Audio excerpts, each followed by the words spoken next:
Bonjour mes chers amis Lion, ascendant et lune en Lion.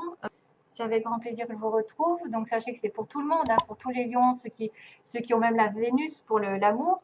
On va regarder ça globalement, ce qui va se passer. Donc avec un tirage sur 3 cartes de Lenormand. Ensuite une petite coupe pour voir l'ambiance. Et puis 3 informations ici pour vous et une relation sentimentale aussi avec les sentiments. Mais c'est vrai que là, il peut me parler de quelque chose de principalement lié au cœur, parce que je vois quand même l'engagement, l'anneau. Il y a le cercueil qui me parle de fin, ainsi que la croix. Alors, fin d'un contrat, fin de quelque chose qui est douloureux parce qu'on a des nuages. Mes chers amis Lions, le mois de mars, ça va pas être un petit peu, ouais, il va peut-être vous demander un changement, quelque chose à faire. Vous allez faire une croix sur une relation, sur un contrat, sur quelque chose qui est scellé. Peut-être qu'effectivement, vous voulez, vous êtes croyant, vous priez pour un mariage, vous priez pour vous associer, vous priez peut-être, mais en même temps, j'ai envie de dire que la croix, normalement, c'est quelque chose de douloureux. C'est une personne qui est triste, triste parce qu'elle doit faire un sacrifice. Elle doit se sacrifier. Elle doit faire une croix sur son couple, sur une association, sur une collaboration, sur un engagement, sur une signature, sur un achat, sur quelque chose d'important. Hein, parce que voilà, l'anneau, c'est quand même important, c'est un signe fort d'engagement. Donc là, il y a de la tristesse, il y a du sacrifice à faire pendant ce mois. À vous de voir. Ah, c'est peut-être pas le bon moment. Comment vous dire? C'est peut-être pas le bon moment de faire des plans sur la comète. Il y a des choses qui vont se passer parce que déjà, déjà dès le départ, j'ai en fait les nuages qui sont effectivement, on voit une tasse de thé ici avec des petits nuages qui passent. Bon, la tasse de thé, c'est un peu réconfortant, c'est la routine, c'est-à-dire, voilà, tout se passe bien. Vous êtes dans la routine, vous prenez votre petit café à la maison, vous êtes au chaud, en sécurité, et tout d'un coup, il y a des nuages qui arrivent. Et vous n'avez peut-être pas prévu qu'il y avait une espèce de flou qui allait arriver dans cette relation, dans cette situation.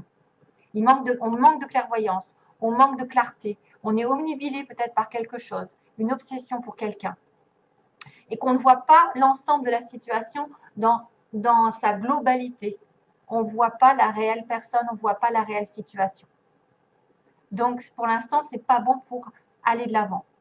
Parce que quand on a des nuages, c'est qu'on est assombri.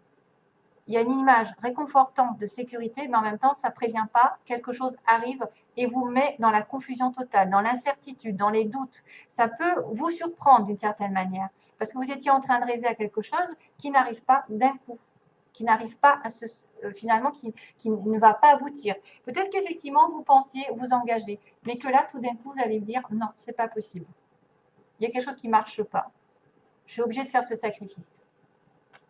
C'est quelque chose qui vous tient à cœur. Donc, soit c'est une personne, parce qu'on a un valet de cœur, soit c'est une personne, soit c'est un projet, soit c'est une idée, soit c'est une association avec quelqu'un.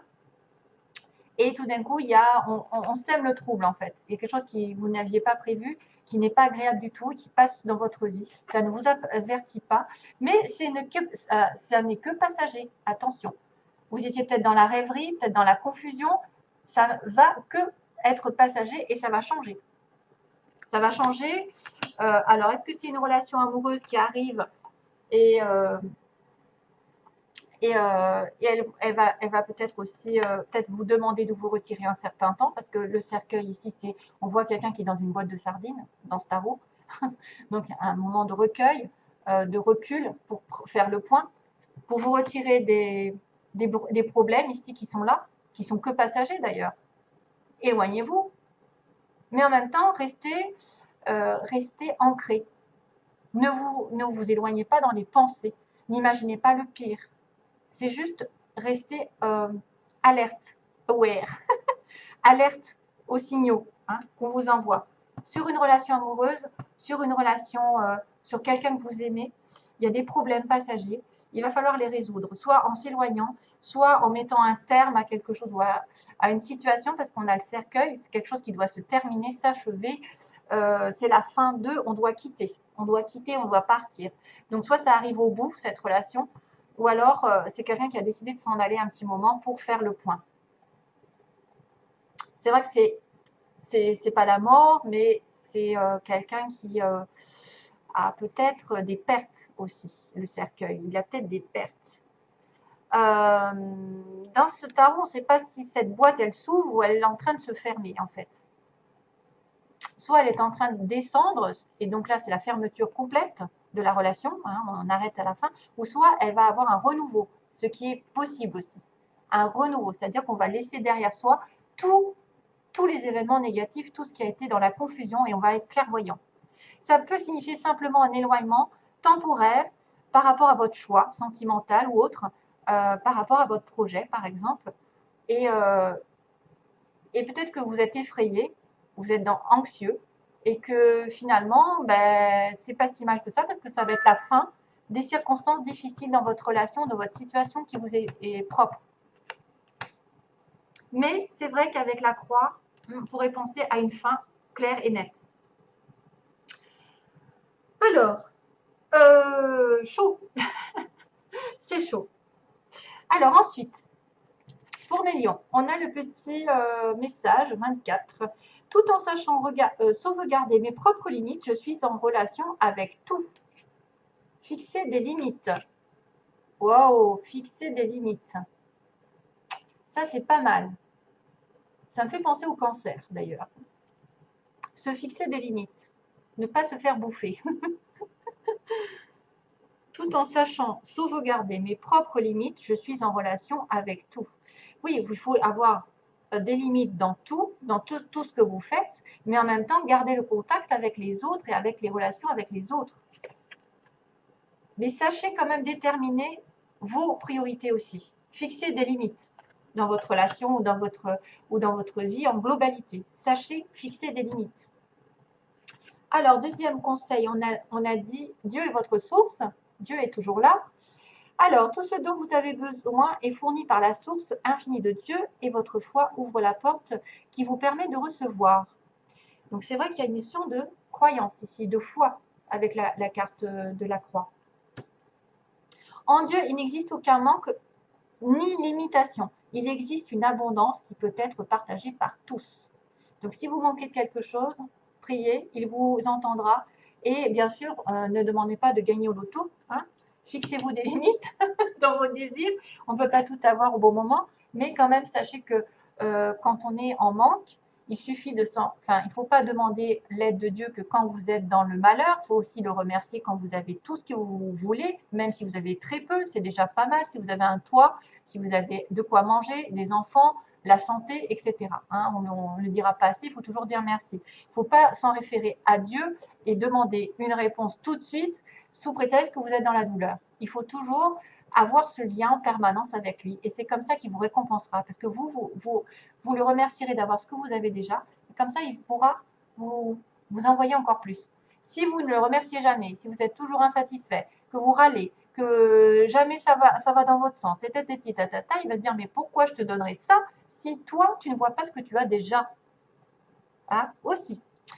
Alors, quand même, on finit vers la flamme de l'amour. D'ailleurs, c'est pour ça que je l'ai mis à la fin. La flamme de l'amour. Regardez cette carte comme elle est belle. Alors, on vous dit, laissez le pouvoir infini de l'amour irradier inconditionnellement dans toutes les directions. Restez ancré dans la conscience de vous-même et dans votre propre vérité. Le pouvoir de guérison de l'amour vous aidera à consumer les illusions, et vous découvrirez de nouvelles possibilités. C'est une période puissante de transformation, d'idées et de créativité. Idées, créativité, puissante, amour, ça pourrait être possible finalement que quelque chose se dévoile sur le plan sentimental, à condition d'éloigner les incompréhensions, les illusions, etc. Alors, on va finir justement par l'amour. Ah tiens, alors j'ai quelques petites cartes qui sont tombées, que je regardais un petit peu. Alors, on m'a montré d'abord, on m'a dit réfléchissez. Oh non, c'est vrai, c'est maintenant que je réagis. On m'a dit réfléchissez. Vous êtes dans une tour, vous devez réfléchir à une union future. Réfléchissez par rapport, merci. Réfléchissez par rapport à une union, alors dans laquelle vous êtes ou une future union.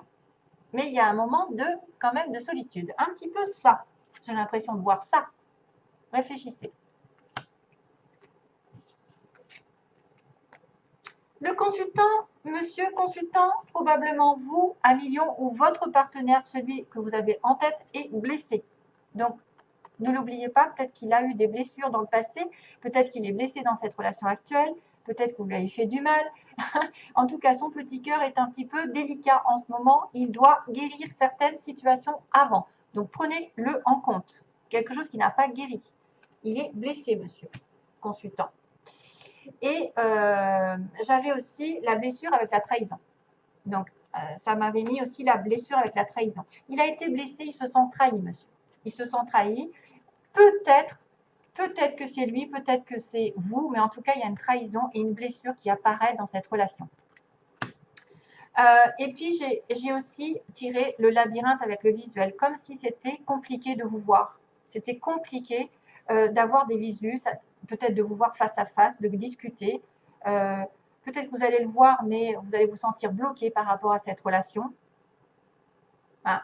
Moi, je vois plutôt quelqu'un qui a du mal à avoir l'autre. Peut-être qu'il est au loin, peut-être qu'il est dans une relation bloquée, ou il est en mariage, ou voilà, il y a quelque chose qui l'empêche de vous voir, qui est compliqué. C'est pour ça qu'il y a peut-être une montagne. Il y a peut-être des nuages. Voilà, compliqué. Ce sera tout donc pour mes chers amis lions. Et à bientôt, je l'espère. Merci. Plein d'amour. Bye bye.